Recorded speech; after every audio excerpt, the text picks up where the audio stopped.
SI special intensive review এই নিয়ে অযথা কোনো প্রকৃত ভারতীয় নাগরিক, বাংলার নাগরিক আতঙ্কিত হবেন না। একটা জিনিস নিশ্চিন্তে জেনে রাখুন, হিন্দু হন, মুসলিম হন, শিখ, খ্রিস্টান, ইসাই, যে ধর্মের যে বর্ণেরই হন, আপনি প্রকৃত ভারতীয় নাগরিক হলে, প্রকৃত বাংলার নাগরিক হলে আপনার নাম ভারতের নাগরিকত্ব থেকে বা ভোটাধিকার থেকে কেউ বাদ দিতে পারবে না। বাইরে থেকে উড়ে এসে জুড়ে বসা কেউ যদি ভেবে থাকে যে এসআইআর এর নাম করে আমাদের শান্ত বাংলাকে অশান্ত করার চেষ্টা করবে, ভোট লুট করবে, এটা বাংলার দিদিমণি, বাংলার মা মমতা বন্দ্যোপাধ্যায় আছেন এবং তার সেনাপতি অভিষেক বন্দ্যোপাধ্যায় আছেন, আমি তাদের সৈনিক সুজাতা মণ্ডল। আমি আপনাদের একটা কথা বলছি, বাঁকুড়া, বিষ্ণুপুর বা আমাদের পশ্চিম বাংলার যে কোনো জায়গার মানুষ যদি বিপদে পড়েন, আপনারা অবশ্যই এসআইআর সংক্রান্ত কোনো প্রবলেমে পড়লে আমার সাথে যোগাযোগ করবেন, আমাদের লোকাল নেতৃত্বের সাথে যোগাযোগ করবেন।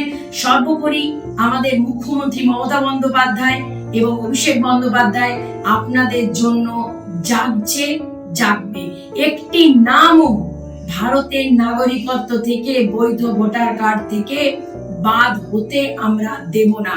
তাই এসআইআর নিয়ে অযথা আতঙ্কিত হবেন না। আমি প্রত্যেকটি গ্রামবাসীকে আমি একটা কথাই বলছি, আপনাদের যদি মনে হয় কোনো প্রয়োজনে এসআইআর সংক্রান্ত আপনাদের যোগাযোগ করার দরকার, আপনারা অবশ্যই বাঁকুড়া, বিষ্ণুপুর আশেপাশে যারা রয়েছেন তারা যোগাযোগ করবেন, ফোনে, হোয়াটসঅ্যাপে বা সামনে এসে দেখা করবেন।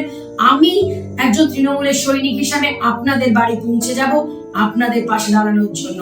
তাই আবারও একটা কথা বলছি, কোন বাংলাদেশ থেকে আসা হিন্দু শরণার্থী হোক বা কোনো বিগত 500 বছর 50 বছর ধরেই হোক, কোনো মুসলিম ভাই বোনই হোক, আপনারা কোনো চিন্তা করবেন না, এসআইআর আপনাদের প্রকৃত ভারতীয় নাগরিকত্ব থেকে বাদ দিতে পারবে না। নমস্কার।